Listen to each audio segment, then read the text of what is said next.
Salut les amis, c'est samedi et c'est l'heure du petit conte de sagesse.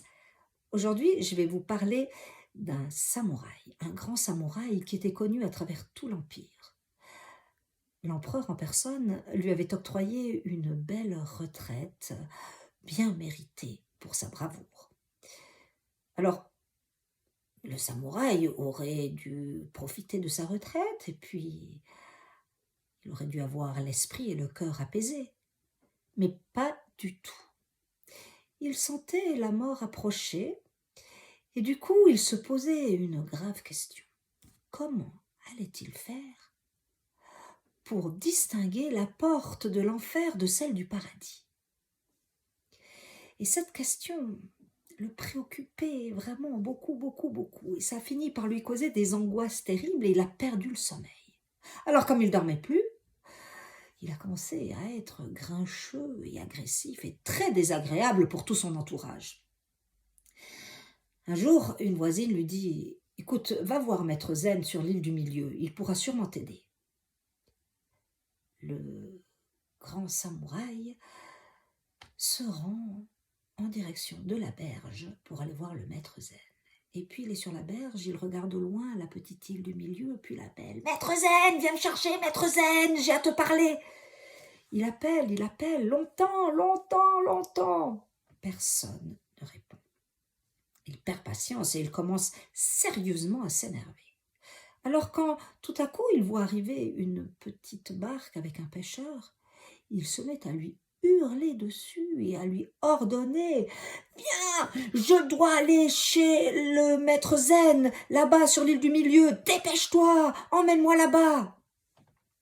Le pauvre pêcheur, qui avait reconnu le grand samouraï et qui était très impressionné, s'est dépêché de lui faire une petite place dans sa barque et de l'amener sur l'île du milieu. Arrivé là-bas, le samouraï a recommencé à hurler à tort et à travers: «Maître Zen, maître Zen!» Et puis, pendant des heures et des heures, il a cherché le maître Zen. Quand il est arrivé devant un petit cabanon, il était tout transpirant et fou de rage. Alors il est arrivé avec un grand fracas à l'intérieur du cabanon et là, il a vu le maître Zen assis calmement, à même le sol. «Mais ça fait des heures que je t'appelle!» dit le grand samouraï. «Est-ce que tu as perdu ta langue? Pourquoi tu ne me réponds pas?» Le maître Zen ne répond pas. Le samouraï s'approche et lui dit: «Es-tu sourd?» Alors le maître Zen lui fait un petit sourire et d'un geste bienveillant l'invite à s'asseoir devant lui. Le grand samouraï ne va pas par quatre chemins. «Écoute, maître Zen, j'ai une grande question. Il faut que tu m'expliques comment, à l'heure de ma mort, je vais pouvoir distinguer la porte du paradis de celle de l'enfer.» Maître Zen prend son temps, le regarde et lui dit: «Qui es-tu?» «Comment? Tu ne me reconnais pas? Je suis le plus grand samouraï de tous les temps.»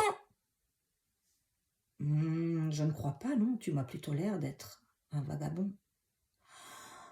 «Tu oses me traiter de vagabond?» Le samouraï est hors de lui. Il dégaine son sabre et le brandit en l'air. Alors le maître Zen lui dit: «Oh, un vagabond avec une arme de seigneur? Je suis sûr que tu l'as dérobée à quelqu'un.» Là, c'en était trop. Le samouraï s'apprête à trancher la tête du maître Zen. Le maître Zen ne perd toujours pas son calme et tout doucement dit: «Là, c'est la porte de l'enfer.»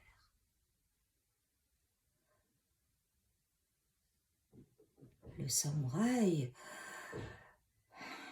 arrête son mouvement et rengaine son arme. «Là, tu as ouvert la porte du paradis.»